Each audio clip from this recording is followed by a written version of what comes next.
even weg van alle drukte, van alle dingetjes moeten doen, regelen, organiseren, plannen. Dat hoeft hier even gewoon lekker niet. Dat vinden ze wel prettig. Niks hoeven doen, niet nadenken over tijden of over wat ze gaan doen, nee.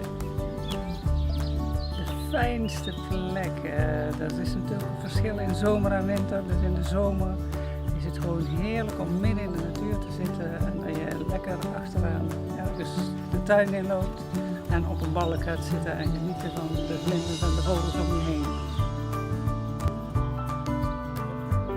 Ook wij genieten van het hier zijn.